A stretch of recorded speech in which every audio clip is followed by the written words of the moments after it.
तर सतीश ढगे सर पुन्हा एकदा आपल्याशी या ठिकाणी जोडले गेले आहेत। सतीश सर, स्वागत तुमचं। एकीकडे ज्यावेळेला युद्धविराम झाला त्यावेळेला देखील आपल्या सरकारने ते जाहीर करण्यापूर्वी किंवा पाकिस्तानकडून जाहीर करण्यापूर्वी डोनाल्ड ट्रम्प यांनी ट्विट करत त्या संदर्भामध्ये जाहीर करून टाकलं की भारत आणि पाकिस्तान यांच्यामधलं युद्ध थांबलं। त्यानंतर आज ज्यावेळेला पंतप्रधान नरेंद्र मोदी 8 वाजता देशाला संबोधित करणार आहेत, तर अशा वेळेला डोनाल्ड ट्रम्प येतात आणि ते असं म्हणतात की आम्ही हे युद्ध थांबवलेलं आहे। दोन्ही अण्वस्त्र सज्ज असे देश आहेत आणि त्यामुळे पुढे धोका नको म्हणून आमच्या प्रशासनाने प्रयत्न केले आणि युद्ध थांबवलं।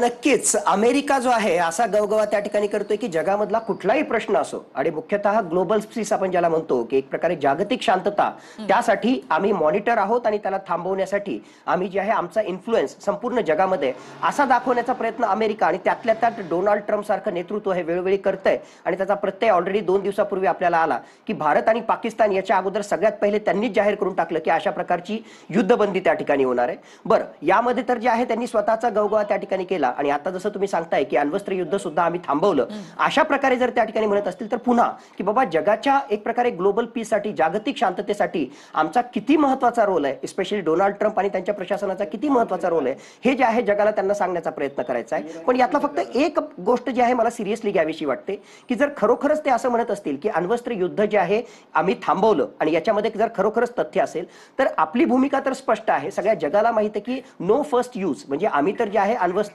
पहिल्यांदा वापरणार नाही हे सगळ्या जगाला माहिती आहे, ते आमचं जे न्यूक्लिअर डॉक्ट्राईन आहे। पण पाकिस्तानच्या बाबतीत मात्र जे आहे ते खरं नाही, त्यांचे नो फर्स्ट यूज अशी तर काही म्हणजे तशा प्रकारची पॉलिसी नाहीच आहे। आणि त्याहून महत्त्वाचं इररिस्पॉन्सिबल, ते जे आहेत इररिस्पॉन्सिबल आहे, एक्स्ट्रीमिस्ट इस्लामिक आयडिओलॉजी असणारे असे त्यांचे मुल्ला मुनीर हे लष्कर प्रमुख आहेत आणि जबरदस्त पगडा त्यांच्या लष्करावर अशा आयडिओलॉजीचा असल्यामुळे कधीही या न्यूक्लिअर वेपन्सचा गैरवापर होऊ शकतो आणि जागतिक शांततेला धोका निर्माण होऊ शकतो, हे सत्य आहे। काही दिवसापूर्वी म्हणजे काही 1-2 दिवसापूर्वी ज्या प्रकारची बातमी आली होती की पाकिस्तानमध्ये एनसीएचं म्हणजे त्यांची जी न्यूक्लिअर कमांड ऑथॉरिटी आहे, जी नॅशनल कमांड ऑथॉरिटी जी मुख्यतः न्यूक्लिअर वेपन्सच्या वापराविषयी निर्णय घेत असते, अशा प्रकारची बैठक होणंच म्हणजे खरोखर सिरियस गोष्ट आहे। आणि अशा प्रकारची काही इनपुट जर पाकिस्तान अमेरिकेकडे आले असतील की पाकिस्तान अण्वस्त्रांचाही वापर करू शकतो, तर माझ्या मते ती खूपच सिरियस बाब आहे। आणि जर पाकिस्तानवर अशा प्रकारचा दबाव टाकण्यामध्ये अमेरिका यशस्वी झाला असेल तर यामध्ये काही तथ्य असू शकतं आणि अमेरिका काही करो की न करो, आपण जे आहे तशा प्रकारची इनपुट किंवा तशा प्रकारचे इंटेलिजन्स आपल्याकडे असेल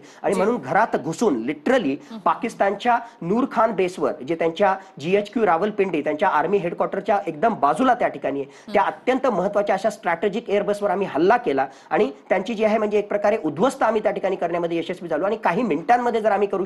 शकलो असतो तर कशा प्रकारे पाकिस्तानमध्ये कुठेही जाऊन आम्ही हल्ला करू शकतो आणि आमची मिलिटरी ऑब्जेक्टिव्ह हासिल करू शकतो याची चुणूक आम्ही दाखवली होती। आणि माझ्या मते त्यामुळेच घाबरल्यामुळे जे आहे पाकिस्तान अमेरिकेकडे गेला असेल आणि हे सगळं अण्वस्त्र युद्धाच्या पॉईंट ऑफ व्ह्यूनं हे दोन इनपुट आपल्याला लक्षात करावे लागतील। अमेरिकेचा गवगवा, डोनाल्ड ट्रम्पचं म्हणणं की मीच जगामधला जो आहे सगळ्यात मोठा नेता आहे आणि सगळ्या जगाची जिम्मेदारी जागतिक शांततेची माझ्याचकडे आणि आमचा किती मोठा इन्फ्लुएन्स आहे हे दाखवण्याचा प्रयत्न म्हणजे आजचं डोनाल्ड ट्रम्प यांचं विधान असं आपल्याला म्हणता येईल। नक्कीच सर, मी पुन्हा एकदा